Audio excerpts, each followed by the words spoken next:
Hola, por aquí Alberto Medrano. En esta oportunidad vamos a hablar sobre el análisis de la estructura interna de las compuertas lógicas familias DTL, TTL, SL y CMOS, que es parte del tema 4 de familias lógicas. En esta oportunidad vamos a hablar, digamos, únicamente de TTL. Bien, previo a lo que es la familia de TTL, vamos a hacer un pequeño repaso. Y tengo que hablarles sobre el transistor de emisor múltiple o multiemisor. Es un tipo de transistor bipolar que se utiliza principalmente en las entradas de las puertas lógicas TTL. Esto que tenemos aquí en la figura acá es un transistor multiemisor. Las señales de entrada se aplican a los emisores que tenemos acá.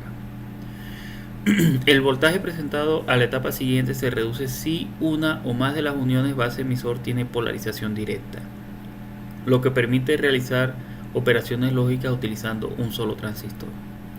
Los transistores de emisores múltiples o multiemisor reemplazan a los diodos de la lógica diodo-transistor, que es la familia anterior que nosotros estudiamos, que es la DTL, para crear la lógica transistor-transistor, y es aquí donde viene su nombre, digamos.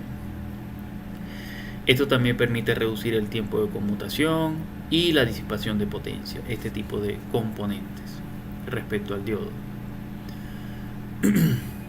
La vista transversal de un transistor NPN simple bipolar es como se observa en la figura, y para un transistor multiemisor es como se observa en la figura y su símbolo. Si quieren un poco más de detalle pueden visitar esta página, me parece que la información que está ahí está bastante buena.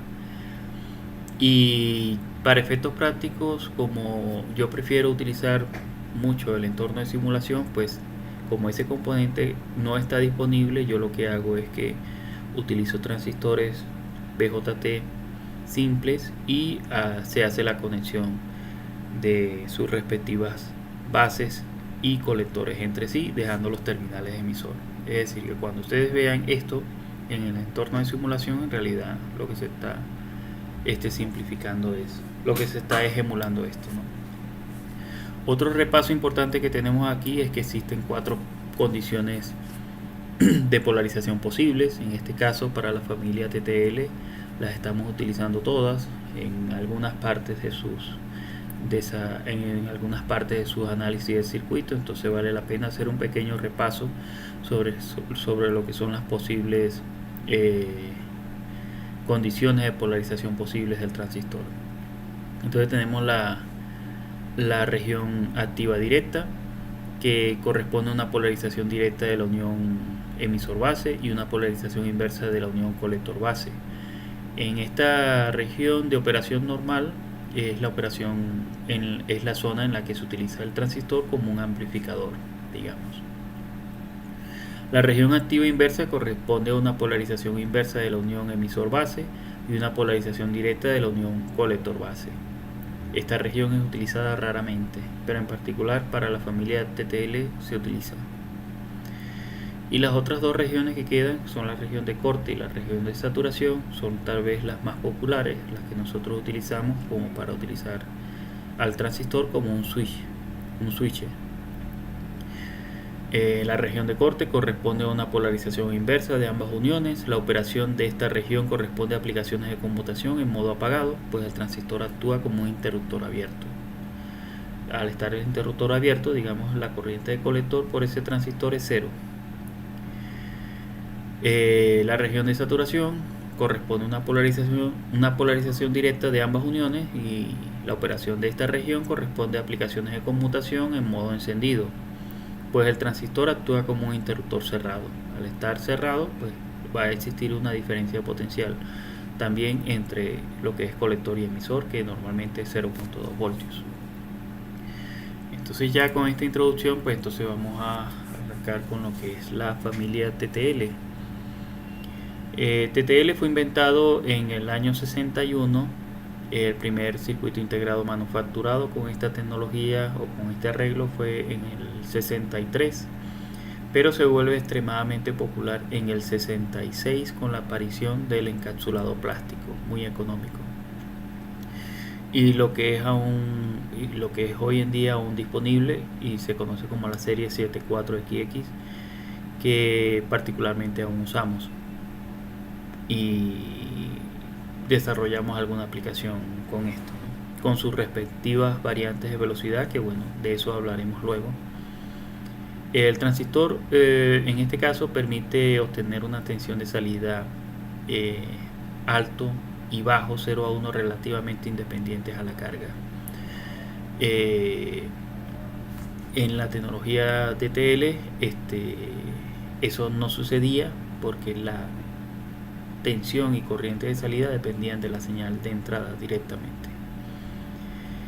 Este diseño en particular tiene 3 etapas. Como lo observan aquí, a continuación vamos a colocar las 3 etapas. Tenemos la etapa de entrada por emisor, el separador de fase y el driver. Este arreglo contiene un transistor en la salida adicional, que es este que tenemos acá, que es para la colocación del estado del alto como tal. Entonces este arreglo como tal es bueno cuando se trata de cargas capacitivas a la salida que se aplican por acá, que es un componente importante a la cual define la velocidad de operación del mismo. Al tener este par de transistores, lo que nos sirve es que si tenemos una capacitancia por acá, puede ser muy rápido para descargar por el transistor que va a tierra, y también puede ser muy rápido para cargar con el transistor que va a fuente, ¿no? Y la conmutación de esto pues no depende de las entradas, o sea que la conexión de carga y descarga es prácticamente independiente de la etapa de entrada. ¿Qué resulta por aquí? Bueno, nos toca hacer el análisis de la compuerta TTL, y como hablamos de que este transistor multiemisor tiende a sustituir los diodos de la configuración DTL que ya estudiamos, pues vamos a utilizar los mismos criterios de evaluar cuando BA y o BB es igual a 0. Entonces tenemos prácticamente las mismas condiciones que la anterior. Aquí en este caso la junta base emisor se polariza de forma directa, porque aquí tenemos un voltaje positivo de base prácticamente aplicado a la base y se polariza de forma directa. Por lo tanto, el voltaje en la base en este punto va a ser 0.9 voltios, y eso es porque la señal de entrada es 0.2 voltios. Aquí estamos asumiendo de una vez 0.2 porque es el voltaje que digamos mínimo que pudiese tal vez entregar este arreglo a través de este transistor cuando pase a modo de saturación. Entonces lo mínimo que puede entregar este sistema es 0.2 voltios cuando hablamos de interoperabilidad, ¿no? Cuando interconectemos varios de estos elementos. Y la caída, la de diferencia de voltaje base emisor es 0.7 voltios, por lo tanto aquí hay 0.9. De aquí, como ya conocemos los voltajes en los terminales de la resistencia, podemos determinar la corriente sobre esta resistencia, que va a ser la misma que va por la base. Entonces nos resulta que la corriente de base va a ser 1.025 mA. Como la corriente de colector del transistor no puede ser cero, no puede ser mayor que 0, entonces lo que resulta es que de hecho la corriente 0 está conectado directamente aquí en modo saturación, es porque la corriente de base es mucho mayor que la corriente de colector que va por aquí, ¿sí? Como la corriente de colector es 0, pues entonces la corriente de base, que a su vez está conectada a la de colector de este transistor, es la corriente de base en sentido opuesto, que va hacia acá, también es 0, implica de que este transistor entonces está en modo corte. Al estar en modo corte es como si esto estuviese abierto, como si no existiese. Entonces lo que va a suceder es que este transistor va a estar simplemente conectado con una resistencia en su base a tierra, por lo tanto este transistor también va a pasar a corte igual que este, y lo que nos está resultando entonces es este circuito que tenemos acá. Bien, continuamos el análisis de este circuito, y lo que resulta es que si nosotros suponemos que este transistor ahora está trabajando en la región activa, porque ya ahora hay una corriente presente, nosotros podemos decir que la corriente de emisor va a ser igual a la corriente de base más la corriente de colector, que es lo que tenemos acá. Pero también podemos expresar la corriente de emisor como a través de su propiedad de la beta del transistor como beta más 1 por la corriente de base. Aquí nos queda de cerrar el circuito para poder hacer un estudio. Entonces, para cerrar el circuito vale colocar una resistencia de carga, que es un componente adicional que nosotros agregamos para poder hacer el análisis circuital de esto. Y vamos a recorrer la malla. En este momento vamos a recorrer la malla es a través de la resistencia RL, el diodo, la unión base emisor y esta resistencia RC4. ¿Por qué lo vamos a recorrer por aquí? Porque si nosotros recorremos por aquí, nosotros vamos a tener todo en función de R, de la corriente de emisor y de la corriente de base. Y como tenemos una propiedad acá en la cual la corriente de emisor la podemos sustituir por beta más 1 corriente de base, nos va a resultar en una ecuación o en una expresión en la cual vamos a tener una sola incógnita. Por lo tanto, nos va a permitir calcular la corriente de base. Entonces, haciendo el recorrido por acá, lo que nos queda es que BCC, que es la fuente de alimentación, va a ser igual a la caída de tensión acá, más la caída de tensión en el diodo, más la caída de tensión en la base emisor del transistor, más la caída de tensión de esta resistencia.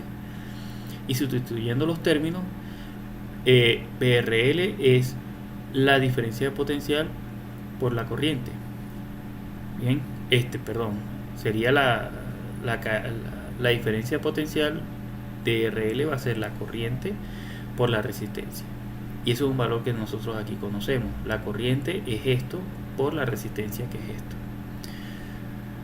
Más la caída de tensión del diodo, más la caída de tensión de base emisor, que son valores que nosotros conocemos, más el voltaje de esta resistencia, que es la corriente que pasa a través de esa resistencia, que a su vez es la misma corriente que pasa a través de la base del transistor Q2 por la resistencia C4. De esta expresión, despejando la corriente de base de Q2, que es el único incógnito acá, todos estos son valores que podemos sustituir, nos queda que la corriente de base es esto. Esta corriente de base, cuando en esta expresión la sustituimos acá, de beta más 1 por la corriente de base va a ser igual a la corriente de emisor de Q2. Aquí podemos conseguir la segunda corriente, que es la corriente de emisor de Q2, la que va por aquí. Bien, la que va por toda esta parte. Y sustituyendo y simplificando, pues nos va quedando esta expresión. ¿Y cómo se logra esta expresión? Bueno, entonces vamos a ir un momento a esta parte que tenemos aquí, donde hago la sustitución, donde esto es esto, se sustituye, nos va quedando que la corriente de emisor del transistor Q2 es todo esto. Lo que hacemos para simplificar esta expresión es que dividimos todos los términos entre beta más 1. Al hacer esta división no estamos alterando el resultado, como saben. Esto son operaciones matemáticas. El numerador lo dividimos entre beta más 1 y podemos simplificar acá. Y este beta más 1 lo aplicamos a cada uno de los términos aquí del denominador. Y también podemos simplificar tanto acá y acá. Bien, lo que nos queda es un término sobre beta más 1. El asunto de esto es que esta expresión como tal puede ser un valor muy pequeño. Estamos hablando de que RC4, si mal no recuerdo, es 1.4, 1. Algo, sobre 51. Y este valor muy pequeño en comparación con una RL, que por lo general tiende a ser un valor muy grande, no está, digamos, alterando lo suficiente este resultado. Por lo tanto, nosotros podemos decir que esta expresión es 0, porque va a prevalecer el valor de la resistencia RL, y así podemos entonces simplificar que la corriente de emisor Q2 va a ser aproximadamente la alimentación menos el voltaje de polarización indirecta del diodo menos la caída de tensión base emisor sobre la resistencia de carga. Y eso es lo que, digamos, tenemos acá. Entonces nosotros continuamos y aquí pues ya podemos asumir un valor y la resistencia RL, entonces que es de 2K, nos está dando aproximadamente una corriente de 1.8 miliamperes. Recuerden que esto es una suposición, ¿no? Lo que resulta del voltaje de salida es que va a depender de la corriente, que es 1.8 por la resistencia de carga, y esto nos va a dar 3.6 voltios, lo cual se puede, digamos, entender como un alto. Bien, y esto sirve tanto para la combinación 0,0 como para la 0,1 y 1,0. Bien, vamos a tener ese alto a la salida. Bien, ahora nos toca evaluar cuando BA y BB es igual a 1. Entonces, ¿qué queda de esta expresión? Bueno, el transistor Q1 queda en la región activa inversa, y es por eso que quería en un principio darle esa previa sobre lo que es las zonas de operación del transistor. Bueno, la región activa inversa corresponde a una polarización inversa de la unión emisor-base y una polarización directa de la unión colector-base. ¿Qué es lo que está quedando en este punto? Que la corriente que está entrando por este transistor está determinada por, estas son ecuaciones propias de la región inversa, donde beta reversa más 1 va a ser multiplicado por la corriente de base que pasa por aquí, va a ser la corriente que, digamos, ahora sale por el colector de Q1, que a su vez es la corriente que entra por la base de Q4, donde el voltaje, donde la corriente que pasa, la corriente que entra a la base va a ser determinada por la corriente que pasa a través de la resistencia RB. En este caso va a ser menos 5 menos 3 veces el voltaje base emisor, y esto es propiedad de la región activa inversa, ¿no? Sobre 4K. Por lo tanto, la caída de potencial en este punto primero va a ser 2.1, y la diferencia de eso sobre la resistencia me va a estar dando la corriente ahora que pasa por esta resistencia, que a su vez es la corriente que pasa por la base de ese transistor. Suponemos entonces que beta reversa va igual a 0.02, que precisamente es la inversa de 50. Sustituyéndola en este término, nosotros podemos lograr cuál es la corriente que pasa por la entrada de la base del transistor Q4, que, como ya les dije, es inversa a la corriente que entra al colector de Q1, es 740 microamperes. Eso quiere decir que al ser estas corrientes similares, la mayor parte de la corriente que viene de la base está pasando a través del colector, y una mínima está haciendo por contribución de esto, ¿no? Al tener una corriente en la base, nosotros podemos probablemente decir, ya como la corriente de base es mayor que 0, es probable que este transistor esté saturado, por lo tanto esto esté conectado con una diferencia de potencial aquí, y si este está conectado, este circuito que está desde RC4 hacia abajo hasta RE está conectado también, por lo tanto aquí puede existir una corriente que a su vez pase a través de la base de este transistor Q3, que también puede que lo logre colocar en modo saturación. Bien, que es lo que tenemos acá. Dado que probablemente hay una corriente por aquí en Q4 en la base, hay una corriente también en el emisor de Q4, y por lo tanto puede existir una corriente de base en Q3 que pueda tener estos dos transistores en saturación. Pero también hay una corriente, hay un voltaje, digamos, aplicado acá, pero bueno, hay que determinar la operatividad de este transistor ahora. Entonces aquí les puedo hacer la pregunta: ustedes pueden determinar cuánto es el voltaje en la base del transistor Q2 aquí, y les vamos a dejar unos segundos para eso.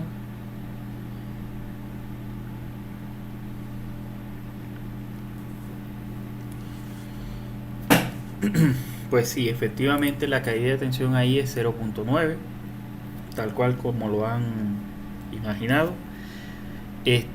Si estos dos transistores en core están en modo saturación, entonces quiere decir que aquí va a existir una diferencia de potencial de 0.2 que viene de esto. Aquí va a existir una diferencia de potencial de base emisor de 0.7. Por lo tanto, si aquí hay 0.7 y este transistor también está en modo saturación, aquí hay 0.2, entonces aquí hay 0.9. Pero nos falta determinar si aquí está la condición dada para que también este transistor pase a saturación. Entonces, ¿qué es lo que sucede? Si nosotros suponemos que este transistor esté en modo saturación, quiere decir que este circuito está cerrado. Aquí debería existir una diferencia de potencial de 0.9. Bien, porque si aquí hay 0.2 y el voltaje en directa tiene 0.7, aquí debería ser un 0.9. Y teniendo 0.9 acá y 0.9 acá, pues no es condición para que exista la diferencia de potencial base emisor de 0.7. Por lo tanto, este transistor no puede estar en modo saturación, está en modo corte, aún teniendo este voltaje aquí presente. Bien. Lo que sucede en adelante es que el circuito resultante que nos queda efectivamente es esto. Y aquí pues seguimos haciendo nuestro análisis, donde ya sabemos cuál es la corriente que va por aquí. Nosotros ahora podemos determinar que la corriente que va por el colector, como ya sabemos la diferencia, el voltaje en este punto que es 0.9, nosotros podemos decir que la corriente de colector es 2.56 mA. En este punto de acá, si nosotros conocemos esta corriente y conocemos esta corriente, podemos conocer la corriente que va en el emisor, que es la suma de estas dos, y eso nos da 3.3 mA. 3.3 mA es mucho mayor que 2.56 mA sobre beta. Este valor va a ser muy pequeño, por lo tanto efectivamente este transistor sí está en modo saturación. Bien, como este está en saturación, entonces nosotros podemos estudiar la corriente que pasa por RE, porque sabemos la caída de tensión aquí que es 0.7. Entonces la corriente que pasa por la resistencia RE es 0.7 mA.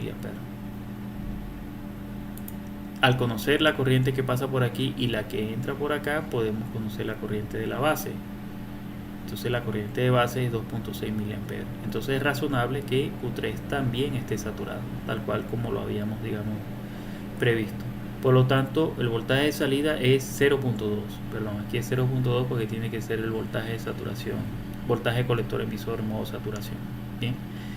En voltaje sería 0.2 voltios. En lógica sería un 0 lógico. Bien. El resultado, lo que nos queda de las tres evaluaciones anteriores, 001, 011, 101 y en esta oportunidad 110, nos resulta que esto es una compuerta NAND o una AND negada. ¿Qué más podemos hacer sobre este análisis? Bueno, el consumo de potencia, ver cuánto consume este arreglo, porque recuerden que ahora los sistemas digitales, los sistemas electrónicos, digamos un producto completo está conformado por múltiples compuertas. Por lo tanto es importante conocer el consumo eléctrico de cada uno de estos arreglos al menos para estimar lo que bien puede hacer, calcular la fuente de poder que va a alimentar a todo este sistema.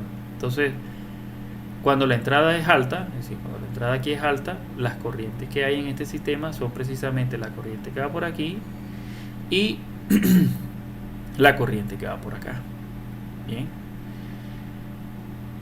Lo que resulta es que las corrientes son estas dos y los voltajes asociados a esas corrientes es el mismo, por lo tanto podemos calcular la potencia como V por I y nos va a resultar en 16.425 milivatios para cuando la entrada es alta en ambas entradas, pues, y cuando la entrada es baja, o sea, lógica 0, lo que resulta que la corriente que está resultando es la que va por aquí a través de esto, más una I de salida que podemos suponer unos 35 microamperes, aunque también depende de la carga, lo que uno coloque por acá. Y la disipación de algunos componentes, como en el caso del diodo, el transistor. El total para la potencia de cuando la entrada es 0,0, entonces 3.8, y aquí esto es una potencia promedio que va a ser la suma de cuando es esto y esto entre 2, nos da unos 10 milivatios por compuerta para este tipo de arreglo de compuertas TTL. Bien, también podemos calcular la función de transferencia. La característica de la transferencia de entrada-salida en este caso, un inversor TTL como el que tenemos acá, se obtiene examinando el comportamiento del circuito para entradas que varían de 0 a BCC. Es decir, en este caso acá nosotros aplicamos como una especie de rampa y lo que hacemos es medir el voltaje de salida, ver la respuesta de esto.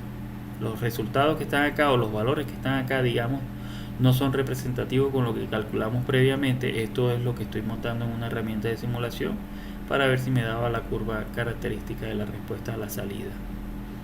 Pero estos valores y esta curva, bueno, estos son solo por efecto didáctico. Los valores que sí hay que tomar en consideración son estos, porque estos son los calculados, ¿no? Pero esencialmente cuando se hace la función de transferencia lo que se aplica es ese voltaje. Y lo que nos resulta a la salida es esta gráfica. Fíjense lo siguiente, cuando el voltaje de entrada es 0, tiende a 0, bueno, a partir de 0, lo que resulta es que la salida es 3.6 voltios y es independiente a lo que es la RL. En ese caso es así porque el que conduce es independiente del valor de RL, quise decir. El que conduce es Q2 cuando la entrada es 0, bien, porque lo que va a prevalecer del circuito es esto que está aquí, bien. Pero resulta que a cierto voltaje, empezando desde 0.5, el transistor Q4 empieza a conducir. A medida que empieza a conducir, las propiedades de conducción de estos transistores también se ve, de operación de estos transistores también empieza a afectarse, hasta llegar a un punto en que 1.4 voltios empieza, es como una especie de punto de quiebre, donde Q3 conduce y Q2 todavía conduce. O sea, tenemos un instante donde a cierto voltaje de entrada estos dos transistores empiezan a funcionar, hasta que finalmente solo queda Q3 operando, dejando el voltaje en 0.2, que es el que tenemos aquí. Bueno, en este punto de quiebre nosotros lo llamamos ahora voltaje de transición, que es 1.4 voltios, y estamos dejando un margen de ruido de 0.6 voltios, que es hasta donde esa condición ya no se mantiene, ¿no? Y se puede garantizar un estado lógico. Ese margen de ruido también lo aplicamos hacia la parte trasera, digamos. Nosotros pudiésemos fácilmente decir que a partir de en ese voltaje medio de 1.4, que es esto, 0.6 voltios hacia abajo y 0.6 voltios hacia arriba, son los voltajes mínimo para garantizar un alto y máximo para garantizar un bajo, que es lo que tenemos aquí en la figura. De 0.2 a 0.8 valor de entrada se puede garantizar un bajo a la entrada. Por lo tanto, eso quiere decir que si uno respeta estos intervalos, se puede garantizar la interoperabilidad cuando uno conecta múltiples sistemas de estos, haciendo, digamos, los arreglos que nosotros tengamos o necesitamos hacer. Esta gráfica lo que representa es los valores mínimos y máximos en la cual se obtiene el comportamiento óptimo para esta compuerta y se garantiza la interoperabilidad. Los fabricantes, cuando hacen este tipo de componentes, tienen que especificar eso por sus componentes, cuánto es el voltaje en que se garantiza que se puede entender como un bajo y como un alto, y esto es una representación de esto. Lo que quiere decir de esta zona también es que definitivamente no es recomendable operar ante la incertidumbre de que se vaya a reconocer bien sea como un bajo o como un alto. Entonces es mejor mantenerse en estos dos rangos, y eso es lo que les quiere expresar un poco esa gráfica. Bien, de la ecuación anterior, cuando nosotros estábamos resolviendo cuando era 0, 0, 1, 0 o 0, 1, el transistor conduce cuando la salida está alta. Bien, hemos trabajado con la superposición de que Q2 está en la región activa. Sin embargo, en realidad depende de la carga, depende de lo que nosotros coloquemos aquí como RL. Entonces, ¿qué es lo que sucede? Vamos a sacar un poco acá. Nosotros sabemos que el voltaje de salida es 3.6 y que el voltaje aquí en el emisor de Q2 va a ser 3.6 más el voltaje de polarización indirecta del diodo. Es decir, que la caída de tensión aquí es 4.3. A su vez sabemos que el voltaje aquí en el colector va a ser la resta de, digamos, la fuente de alimentación menos la caída de tensión que tenemos acá. Pero en región activa nosotros pudiésemos estimar entonces que el voltaje de este punto acá va a ser el voltaje que tenemos aquí menos el voltaje que tenemos acá, considerando que la corriente que pasa por aquí es igual a la que pasa por el emisor. Y este es el cambio que nosotros hacemos en este momento para determinar esto que les acabo de comentar, que en realidad depende de la carga, de lo que significa el valor de RL.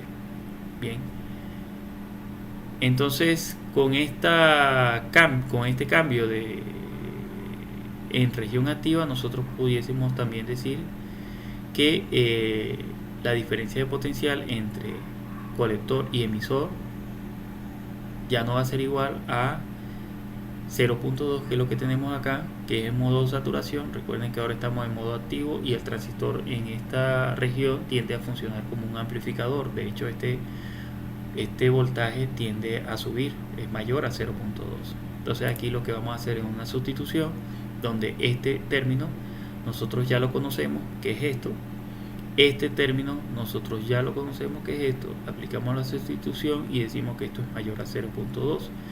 Y de aquí, de resolver esto, los términos que son conocidos, SC, voltaje,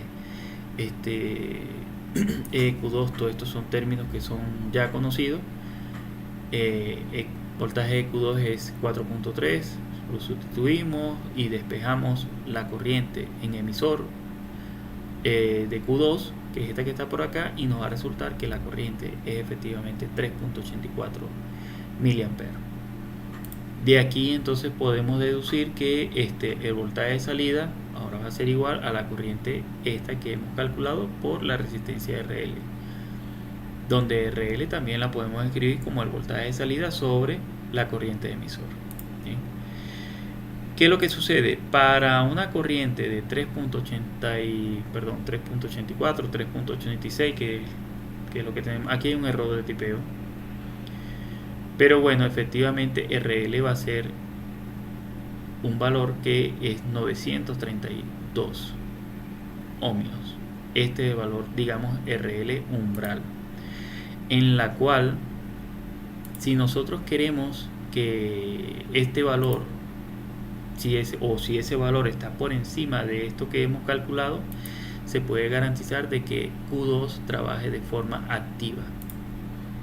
En cambio, si este valor es menor, el valor de RL es menor al que hemos calculado, la corriente va a ser mayor a 3.86, por lo tanto Q2 va a empezar a trabajar de forma saturada. Entonces, ciertamente el valor de RL es limitante en este caso, depende de la carga, y si nosotros queremos que esto opere en la región activa, entonces al menos hay que garantizar de que RL sea mayor que 932 ohmios. Eso es más o menos lo que le quiere decir. Aquí hay un error de tipeo. Recuerden que este 3.84 es el que va aquí y es el que va acá y acá.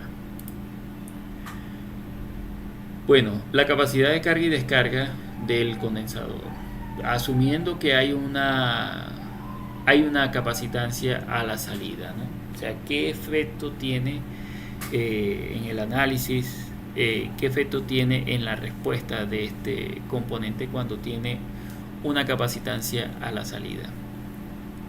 Bueno, cuando cambia de alto a bajo, lo que produce es un proceso de descarga, ¿no? Se asume de que el condensador ya ha alcanzado su voltaje máximo, que es 3.6 voltios. ¿Y qué sucede en un proceso de alto a bajo? ¿Qué tan rápido se descarga este asunto? Entonces, como nosotros ya conocemos la corriente de colector de Q3, que es el transistor que está puesto a tierra, y conocemos su beta, conocemos la corriente de base de ese transistor y conocemos su beta, nosotros podemos determinar la corriente de colector, que es esta que tenemos acá. Y esa corriente de colector va a ser igual a 130 miliamperes. Lo que hacemos es sustituir este modelo, esta corriente está acá, y nosotros ya con estos valores nosotros podemos determinar qué tan rápido puede descargar este sistema hasta alcanzar de 3.6 hasta 1.4, que es nuestro voltaje de transición. Vamos a hacer ese análisis y nosotros sabemos que el voltaje del condensador va a ser la corriente del condensador por T sobre C. Al derivar esta expresión nos queda esta expresión, y esto lo que hacemos ahora es despejar de T y nos va a quedar esta función, esta expresión que tenemos acá.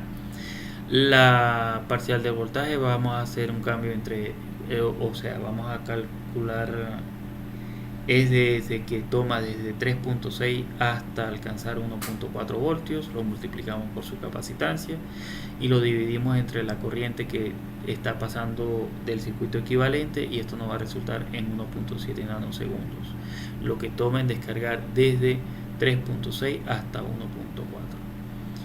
Ciertamente la curva de descarga es rápida, entonces ya a partir de este término nosotros podemos decir que, comparando este valor de tiempo con respecto a la familia de TL, nosotros ya podemos decir que para esta capacitancia va a ser 10 veces más rápido que DTL, y que cuando pasa de bajo a alto, es decir, cuando pasa de 0 y empieza a cargar hasta 3.6, nosotros vamos a también analizar es hasta el voltaje de transición 1.4.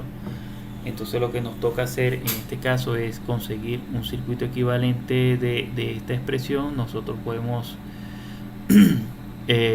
para el circuito equivalente, dadas sus conexiones y elementos pasivos asociados, nosotros podemos sustituir todo esto por una resistencia conectada, en este caso ahora a voltaje final 3.6 voltios, que es el voltaje máximo en la que estoy llegando.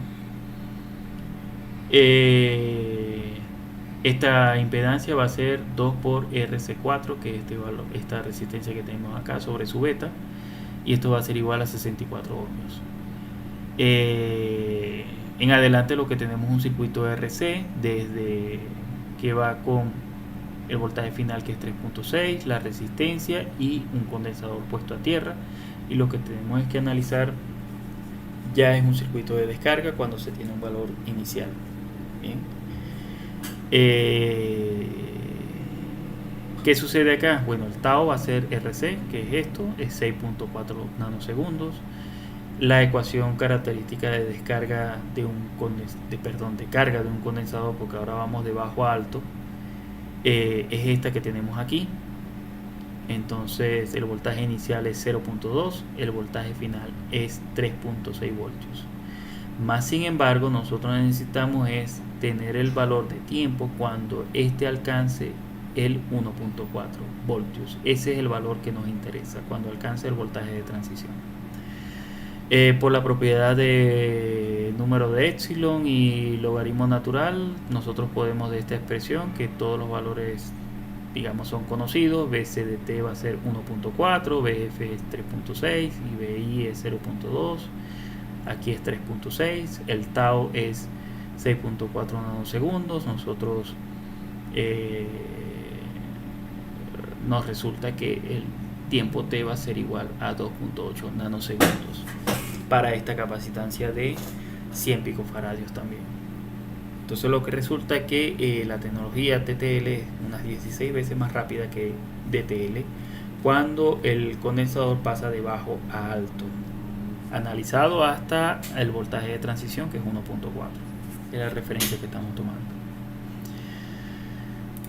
Bueno, esto es más o menos lo que hicimos en la parte anterior. Aquí lo que aplicamos fue un pulso de reloj, y aquí un condensador, aquí dice 1 nanofaradio. Aquí he sido un poco drástico como para tratar de representar lo que sucede en el proceso de descarga y descarga del condensador. Bien, los valores que están aquí no corresponden con lo anterior. Recuerden que esto es más que todo es didáctico, ¿no?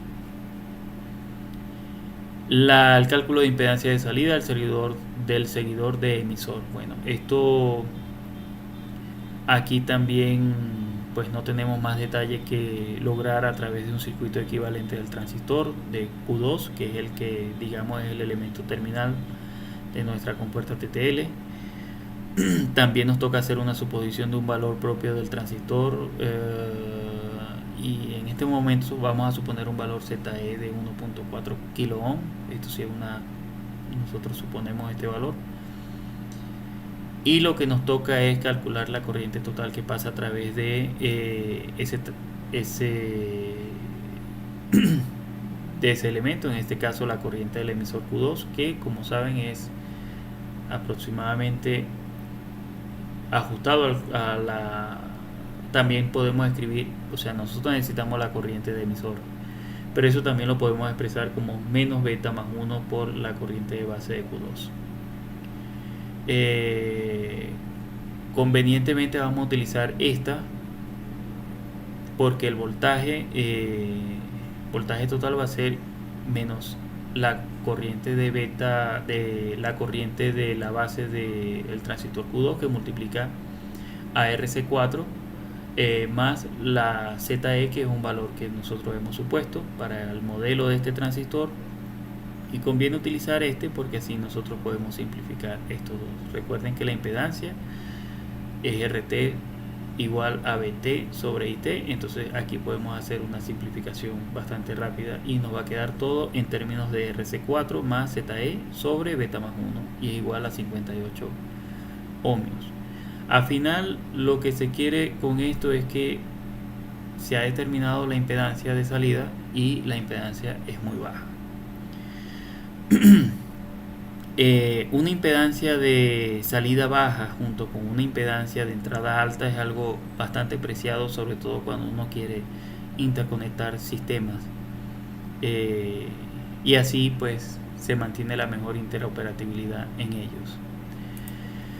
Lo que sigue acá son casos de ejemplo de NAND, ya digamos, y eso es tal vez el potencial que ha tenido la tecnología TTL o la familia TTL, en la cual en el momento en que apareció se popularizó de forma tal, es que conveniente también la compuerta NAND puede servir para, digamos, crear casi cualquier tipo de otras compuertas. De hecho, si tú sustituyes el transistor multiemisor y colocas un simple transistor bipolar con una entrada, pues es lo mismo que estoy haciendo yo acá, tal vez conectando las dos entradas, pero si pudiese hacer con un solo transistor, uno pudiese hacer una compuerta NOT como esta. Como ven, tiene un 0 y sale un 1 y sale un 0. Si tú conectas dos compuertas NAND de esta forma, cuya salida de la NAND le colocas una NOT, pues va a hacer una compuerta AND. Si yo invierto cada uno de estos términos, voy a tener una compuerta AND, y eso es lo que estoy haciendo acá. Bien, 0, 0 es 0, 0, 1 es 0, 1, 0 es 0 y los dos 1 es 1, y así se puede hacer una compuerta AND. La compuerta OR, con esta combinación, primero haces una NOT de cada entrada y esa la conectas a una NAND y conviertes esto en una OR. Cualquiera de ellas que sea 1, la salida va a ser 1, o si las dos son 1, la salida va a ser 1. O puedes hacer una OR exclusiva, que esta normalmente se utiliza para detectar tanto igualdad o diferencia, como lo quieran analizar. Si las dos entradas son iguales, sea 1, 1 o 0, 0, la salida va a ser 0. Y si alguna de ellas es 1, la salida es 1. O sea, si son diferentes, 0 y 1 es 1. Y si son iguales, 1, 1 es 0. O también pueden ser iguales, 0, 0 es 0. Bien. Tal vez, y aquí sí, digamos, estoy especulando, pero el hecho de tener una compuerta NAND y que esta permita crear múltiples otras compuertas, eso también permitió de que salieran muchos modelos de circuitos integrados 7.4 o digamos se conformara la familia 7.4 con una variedad de circuitos integrados con diferentes tipos de compuertas y distintas entradas. Y en adelante pues eso abrió la oportunidad a múltiples desarrollos, y en este caso en la parte de computación, por ejemplo en la parte de computación temprana, y les invito a leer este enlace, tal vez no con tanto detalle, pero bueno, esto lo que evidencia es que en estos años el desarrollo de la computación estaba en pleno auge, y sobre todo este modelo del 1200, la Nova 1200, que en adelante tengo una foto de una placa interna, tengo por acá. La Nova 1200 es una mini computadora con arquitectura de 16 bits que fue, digamos, desarrollada a finales de los 60. Sus placas, tal cual como dice acá, lo que tenían era océanos de componentes TTL. Y en esta foto en particular, que no es toda la computadora, es apenas una parte de la computadora,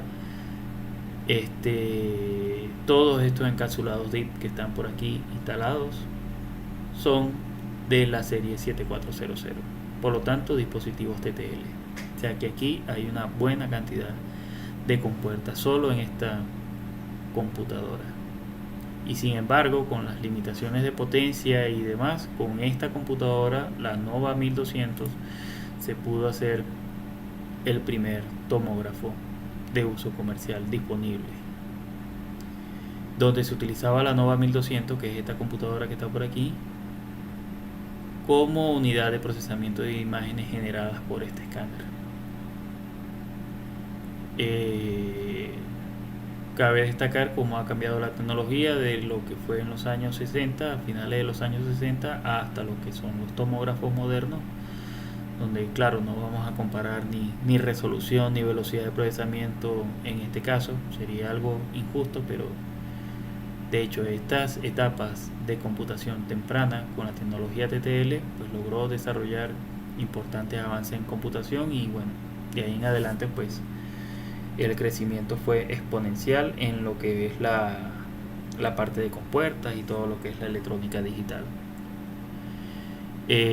Aquí pues esto es parte de una contribución que yo tuve para desarrollar una tarjeta de una computadora también, en la cual fui contratado para crear parte de este sistema de la recreación de una placa de una Entrex 480. Y bueno, o sea, también hay algunos hobbyistas interesados en recuperar o en colocar en funcionamiento nuevamente esos computadores viejos, ¿no? Antiguos, no para usarlos como tal, sino tal vez para propósito de instalación en un museo, supongo. La Entrex 480 es esta computadora que está acá, que bueno, el uso de esto pues ya en realidad no sé para qué lo usaban, digamos, de forma directa, pero sí es una computadora tal cual de escritorio con unas capacidades súper limitadas en función a si lo comparamos con estándares modernos, pues. Bueno, eso es todo sobre este video. Viene otro sobre TTL también, y vamos a hablar sobre lo que es fan out, interconectividad con otros tipos de tecnología, otro tipo de familias, etcétera, etcétera. Pero bueno, será en una próxima entrega.